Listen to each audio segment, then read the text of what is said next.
Sir आज बैठक बोलवली पक्ष विभागाची, काय नेमकी बैठक आहे आणि कशासाठी बोलवली? खरं तर आपणाला सर्वांना माहित आहे की संपूर्ण देशभरामध्ये, महाराष्ट्रामध्ये नाही देशामध्ये संघटन पर्व सुरू आहे.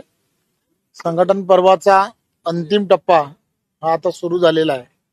त्यामुळे आमच्याकडच्या असणाऱ्या सगळ्या मंडळांच्या रचना, त्यांचे पदाधिकारी नेमणुका आणि त्यानंतर जिल्हास्तरीय नेमणुका हा सर्वच्या सर्व पिरियड टाइम बाउंड पिरियडमध्ये करावे अशा सूचना या सर्व पदाधिकाऱ्यांना देणं अपेक्षित आहे.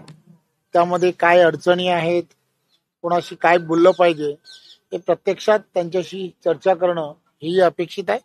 त्यामुळे आज त्या सर्व मंडल अध्यक्ष जे आहेत त्या पश्चिम महाराष्ट्रामधले असणारे सर्व मंडल अध्यक्ष आणि जिल्हा अध्यक्ष त्या लोकांशी सगळ्यांशी चर्चा करून त्यांना 30 तारखेपर्यंत या सगळ्या रचना पूर्ण करण्याच्या संदर्भात त्यांना सांगायचं आहे आणि म्हणून ही बैठक आहे. स्थानिक स्वराज्य संस्था निवडणुकीची तयारी नाही, ही संघटनात्मक असणारी बैठक आहे.